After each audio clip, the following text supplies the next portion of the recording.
The phone rang, piercing the silence of Muhammad Ali's bedroom at exactly midnight. The heavyweight champion's eyes fluttered open, his mind still foggy with sleep. Who would be calling at this hour? His wife stirred beside him but didn't wake. Ali reached for the phone, his once lightning-fast hands now moving with the deliberate slowness that had become his new normal. "Hello?" he answered, his voice carrying the distinctive tremor that had become more pronounced in recent years. If this story has already made you feel something, no matter how small, don't leave without giving back. Comment and tell me where you're watching this video from and subscribe to the channel. There was a brief silence on the other end. Then a soft, unmistakable voice whispered, "Muhammad, it's Michael." Ali sat up straighter in bed, suddenly more alert. Michael Jackson, is that really you?" "Yes, it's me," the voice replied, a hint of nervousness evident in the hushed tone. "I hope I didn't wake you. I know it's late, but I needed to talk to someone who might understand." Ali glanced at the bedside clock, the red digits glowing. In the darkness, he'd known Michael for years, but they weren't in the habit of midnight calls. Something was wrong. Despite his own health challenges, Ali felt a surge of protectiveness toward the younger man. "I'm awake now, brother." "What's troubling you?" Ali asked, carefully swinging his legs over the side of the bed and standing up. He walked slowly to the window, pulling back the curtain to look at the moon hanging low in the sky. "I don't know where to begin," Michael said, his voice catching slightly. "The press, the accusations, the isolation. Sometimes I feel like I'm drowning in plain sight, and everyone's just watching." Ali nodded to himself, understanding all too well. Both men had experienced the dizzying heights of fame and the crushing weight of public scrutiny. Both had been beloved, then vilified, then reassessed by a fickle public. "You know," Ali began, his words measured and thoughtful despite the tremor, "when I refused to step forward for the draft, they took everything from me. My title, my boxing license, nearly 3 years of my prime. The same people who cheered me called me a traitor." "How did you bear it?" Michael asked, desperation seeping into his voice. "How did you face each day, knowing millions of people had turned against you?" Ali watched as a car drove slowly down his street, headlights cutting through the darkness. "I remembered my truth, Michael. I knew who I was when no one was watching. That's what matters in the end." The silence on the other end suggested Michael was absorbing these words, turning them over in his mind. When he finally spoke again, his voice was different, still soft, but with a new edge of determination. "They don't see who I really am, behind the stage, behind the masks and the makeup. There's just a man who wants to create beauty in the world. And that's exactly why they fear you," Ali replied. "People fear what they don't understand, and brother, you're unlike anyone they've ever seen before." Michael laughed softly, a rare sound that reminded Ali of the younger Michael he'd first met, the one with bright eyes and an unburdened smile. "You know something?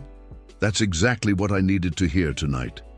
2 days later, Muhammad Ali sat in his expansive living room, surrounded by the memorabilia of his illustrious career. Golden boxing gloves mounted in glass cases, framed magazine covers featuring his defiant, youthful face. Photographs with presidents, kings, and fellow legends, but his eyes were fixed on the television, where Michael Jackson's face filled the screen. A press conference about an upcoming world tour. The singer stood at a podium, adorned with platinum records, flanked by his platinum-selling concert promoter in an Italian suit worth more than some people's cars. Behind them stood a row of security personnel with diamond earpieces, maintaining a barrier between the star and the hungry press. Ali noticed how Michael's fingers trembled slightly as he gripped the podium. To the untrained eye, the king of pop appeared confident, even regal in his signature military-style jacket, embellished with gold braiding and Swarovski crystals. But Ali recognized the signs of a fighter on the defensive. "I'll be performing in 45 cities across 15 countries," Michael announced, his voice stronger than it had been during their midnight call. "This tour will support children's hospitals worldwide." A reporter shouted from the crowd, "Michael, is it true you've purchased another private jet for this tour? Sources say it cost $50 million. Michael's smile faltered for just a moment. "My transportation arrangements are designed for efficiency and security. What matters is that every sold-out stadium means more funds for children who need medical care." Ali nodded in approval at the television. Michael had deflected masterfully, redirecting to what truly mattered. The phone rang, and Ali's assistant answered it in the adjacent room before appearing in the doorway. "Sir, it's Mr. Jackson's personal assistant calling. Mr. Jackson would like to invite you to his Neverland Ranch this weekend. His private helicopter will pick you up Friday morning." Ali raised an eyebrow. The timing seemed more than coincidental. After their late-night conversation, he thought about declining. His health made travel increasingly difficult, but something told him this meeting was important. "Tell them I'll be ready," he said finally.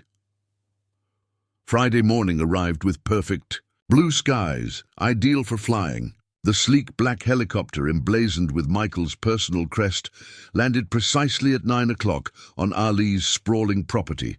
The pilot, dressed in a custom uniform with gold buttons, greeted Ali with professional courtesy. "Mr. Ali, it's an honor. Mr. Jackson has prepared the Eastern Guest House for your stay. We should arrive at Neverland in approximately 2 hours." Inside, the helicopter was a study in luxury. Butter-soft leather seats, a small bar stocked with premium beverages, and a state-of-the-art entertainment system. But Ali was more interested in the view below as they soared over America, the country that had both embraced and rejected both men at different times. When they arrived at Neverland Ranch, Ali was struck by the contrast between its fantasy elements and the very real security measures. Guards with earpieces patrolled the perimeter of the 2,000-acre estate. Security cameras were discreetly positioned among the flowering trees. This was a paradise built by someone who simultaneously loved the world and feared it. Michael greeted him at the main house, dressed surprisingly casually in black pants and a simple white shirt. Without the stage makeup and elaborate costumes, he looked younger, more vulnerable. "Muhammad," he said, embracing the older man carefully. "Thank you for coming. I wasn't sure you would." "Your midnight call had me curious," Ali replied with a small smile. "And I figured if the mountain won't come to Muhammad, then Muhammad must go to the mountain." Michael laughed, genuine and unguarded. "Let me show you around. I've created something special here." As they toured the grounds in a custom golf cart with leather seats and gold-plated fixtures, Ali observed how Michael's entire demeanor changed when they encountered the children visiting that day. Underprivileged kids from Los Angeles enjoying a day at Neverland's amusement park. The singer's shoulders relaxed, his voice became more animated, and his famous smile reached his eyes. "You see them?" Michael asked quietly as they watched from a distance. "They don't want anything from me, except maybe an autograph. They don't see Wacko Jacko, or whatever horrible nickname the tabloids have given me this week. They just see someone who built a place where they can be children." Ali nodded thoughtfully. "I see a man who remembers what it's like to have childhood stolen and is trying to give it back to others." Michael turned to him, surprise evident on his face. "That's exactly it. How did you know?" "Because we're not so different, you and I," Ali replied. "Different fights, same war." Later that evening, after dining in Michael's marble-floored banquet room served by a private chef who had once worked for the royal family of Monaco, the two men retreated to a smaller, more intimate sitting room. The walls were lined with rare first-edition books worth millions, and original artwork by Picasso and Warhol hung on the walls. But the atmosphere was surprisingly cozy. Michael sat cross-legged on a Persian rug that had once belonged to a Shah, looking up at Ali, who was settled in a comfortable armchair. Between them, a chessboard made of ivory and obsidian was set up on a table, inlaid with mother-of-pearl. "Your move," Michael said, his eyes focused on the board with unusual intensity. Ali studied the position carefully before moving his knight. His hands might not be as steady as they once were, but his mind was still sharp, his strategy still formidable. "You play like you dance," Ali observed. "Unpredictable, creative." Michael smiled slightly as he contemplated his next move. "And you play like you fought, patient, then suddenly devastating." He moved his bishop decisively. "Check." Ali chuckled, impressed. "You've been practicing." "I've had time," Michael replied, a shadow crossing his face. "Too much time sometimes, alone in hotel rooms around the world. You can only watch so many movies on your private jet before you need something to challenge your mind." Ali counted the check and then asked, "Is that why you called me the other night? Loneliness?" Michael was silent for a long moment, his fingers hovering over a chess piece. "Partly," he finally admitted, "but also because you're one of the few people alive who might understand what it's like to be so loved and so hated at the same time." "To be misunderstood," Ali added softly. "Exactly," Michael nodded, relief in his eyes at being truly seen. "The world thinks they know me because they've heard my songs or read some tabloid garbage, but they don't know me at all." "And what did? You hope I could tell you?" Ali asked, moving his queen across the board. "What wisdom does the old boxer have for the king of pop?" Michael looked up from the game, his expression earnest. "How to keep going when everything hurts. How to face a world that's decided what you are without ever asking who you are." Ali leaned back in his chair, considering. Outside the window, he could see the moonlight casting silver patterns on Michael's elaborate topiary garden, where diamond-encrusted garden lights created an ethereal glow among the sculptured hedges. "You know what I learned in my hardest fights?" Ali finally said. "It's not about how hard you can hit. It's about how many hits you can take and keep moving forward." "I'm tired of taking hits," Michael confessed, his voice barely audible. "I know, brother, I know." Ali reached across the chessboard, careful not to disturb the pieces, and placed his hand on Michael's shoulder. "But you're stronger than you. Oh, think, the world hasn't broken you yet, has it?" Michael shook his head slowly. "Then you're still winning," Ali said firmly. "And your greatest victory isn't on stage or in the charts. It's waking up each morning and choosing to be who you are, not who they say you should be." Michael absorbed these words, his eyes growing clearer, more determined. "Thank you," he said simply. Ali smiled. "Now let's finish this game. I believe it's still your move." They played late into the night, two legends finding common ground in the 64 squares between them, speaking a language beyond words, beyond fame, beyond the burdens they both carried. Morning came with a gentle knock at Ali's guesthouse door. He opened it to find not Michael, but a silver breakfast tray held by one of the staff, who had arrived in a Bentley at 5 that morning just to prepare this meal. Alongside the perfectly arranged fruit platter, steaming coffee in fine bone, china and freshly baked pastries, lay a handwritten note on monogrammed stationery made of paper that cost more per sheet than some people's hourly wages. "Meet me at the oak tree at 10. Bring comfortable shoes."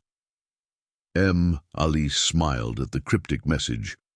After breakfast, dressed in a casual tracksuit, he made his way across the immaculately landscaped grounds to an enormous oak tree that stood alone on a small hill. Michael was already there, sitting on a handcrafted wooden bench that looked as if it had grown naturally from the earth. "I come here to think," Michael explained as Ali approached. "No cameras, no security, no expectations. Just me and this tree that's been standing longer than either of us has been famous." Ali sat beside him, taking in the panoramic view of the ranch with its fairy tale buildings and amusement park rides. In the distance, he could see workers constructing what appeared to be a new addition, something involving massive marble columns being positioned by a crane worth hundreds of thousands of dollars. "New project?" Ali asked, nodding toward the construction. "A memorial garden," Michael replied, "for children who didn't make it.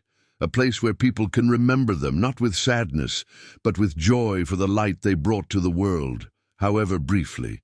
Ali nodded, understanding the deeper meaning behind the gesture. Both men had seen too much death, too much loss in their lives. Both understood the importance of remembrance. "You know," Ali said after a comfortable silence had settled between them, "that call you made the other night, it meant something to me too." Michael looked at him, curious. "It reminded me that even when the body betrays you," Ali continued, his hand trembling slightly as he gestured to himself, "your voice can still reach out and touch someone. Your words can still have power." Michael's eyes softened. "Your words have always had power, Mohammed. Even now, as have yours," Ali countered. "Your songs speak to millions. They heal, they inspire, they move people to be better." Michael looked down, uncharacteristically shy in the face of such direct praise.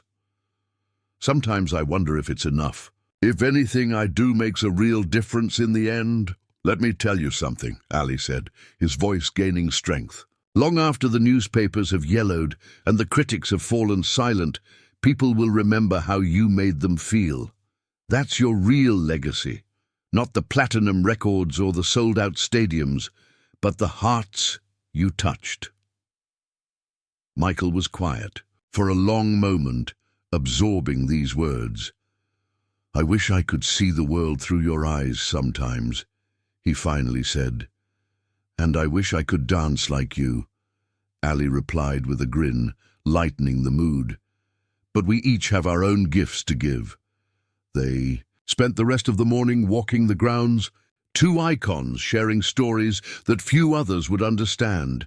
The weight of being symbols rather than men, the price of standing for something in a world that preferred compliance, the loneliness at the top that no amount of wealth or accolades could fill.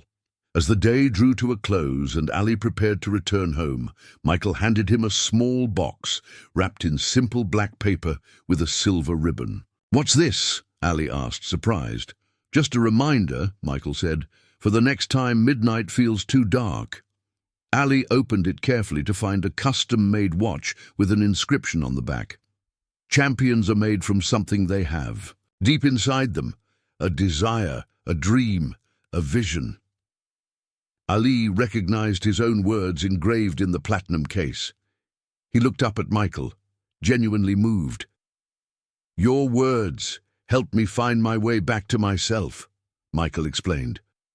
"I thought you should have them with you always." The two men embraced, an unlikely friendship forged in the crucible of extraordinary lives and shared understanding.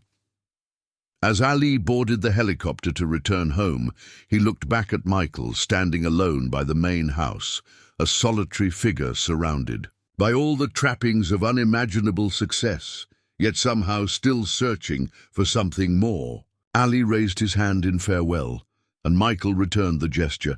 Their midnight conversation had started as a cry for help, but had become something far more significant, a bridge between two souls who had walked the tightrope of fame and found in each other a rare form of truth. In the years that followed, whenever either man faced their darkest moments, they remembered that midnight call and the understanding that had flowed between them, a reminder that even legends need someone who sees past the myth to the man beneath. If you've made it this far and felt every word, don't leave without subscribing. I tell these stories with my heart in my hand to reach people like you, who feel, who get emotional, who truly live. If this touched you, give back, comment, subscribe. Come be part of this family with me until the next video.